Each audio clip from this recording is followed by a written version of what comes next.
जय श्री राम। जय श्री हनुमान जी। पंचमुखी हनुमान। हनुमान जी अत्यंत सूक्ष्म रूप धरकर देवी चामुंडा के मंदिर में प्रविष्ट हो गए। वहाँ पूजा हेतु सब सामग्रियाँ तैयार थी और अहिरावण देवी की पूजा अर्चना आरंभ करने ही वाला था।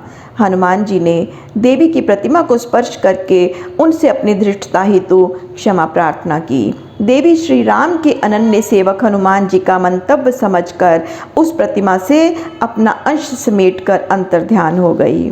तब हनुमान जी देवी चामुंडा की प्रतिमा में स्वयं प्रविष्ट होकर अहिरावण के सम्मुख खड़े हो गए। अहिरावण ने भक्तिपूर्वक देवी की पूजा करके उनको नैवेद्य रूप में मिष्ठान, पकवान, फल, मांस, मछली, मदिरा और रक्त आदि अर्पित किए।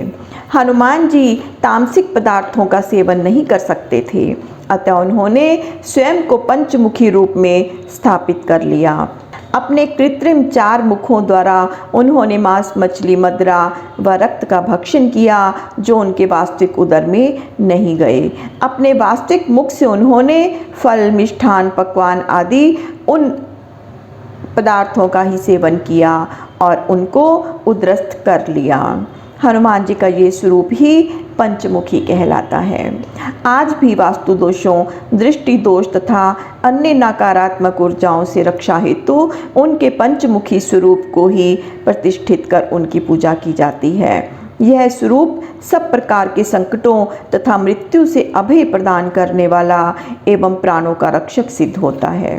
देवी को समस्त नैवेद्य साक्षात स्वीकारते देखकर अहिरावण प्रसन्न हो गया। मेरी अतुल्य बलि को स्वीकार करने के लिए देवी प्रस्तुत है, ऐसा समझकर उसने देवी चामुंडा की प्रतिमा के सम्मुख अपना सिर झुकाया तो हनुमान जी प्रतिमा से बाहर आकर उसके सिर पर पैर रखकर खड़े हो गए।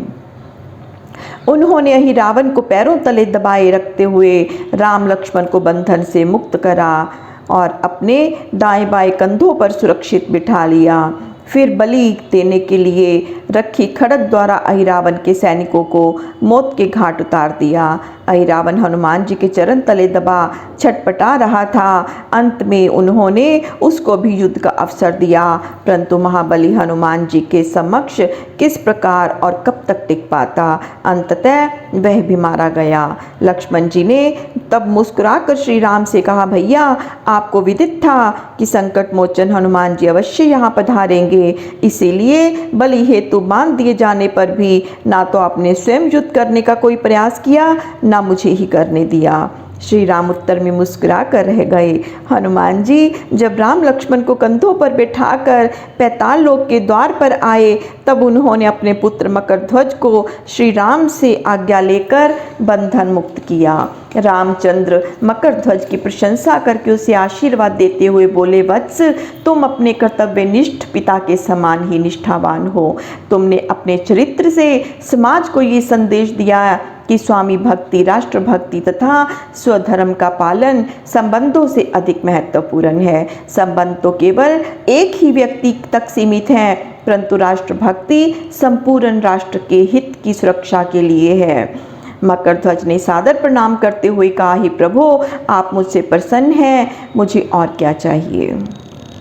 फिर श्री राम हनुमान जी से बोले, हे मारुति तुम्हारा पुत्र हर प्रकार से योग्य है। अहिरावण की मृत्यु हो जाने के पश्चात अब पाताल लोक राजविहीन होने से आरक्षित है। राजा ही राष्ट्र को सुरक्षा तथा व्यवस्था देता है। राजा के होने से ही प्रजा में शांति, अभय, अनुशासन व समृद्धि होते हैं। अतः पाताल लोक को राजा अवश्य प्रदान किया जाना चाहिए। मकरध्वज से योग्य इस उत्तरदायित्व का निर्वाह करने वाला और कौन होगा। अतएव हम सब मकरध्वज का राज्याभिषेक करके ही यहाँ से प्रस्थान करेंगे। हनुमान जी ने जैसी प्रभु की आज्ञा कहकर इस प्रस्ताव को आदेश रूप में स्वीकार किया।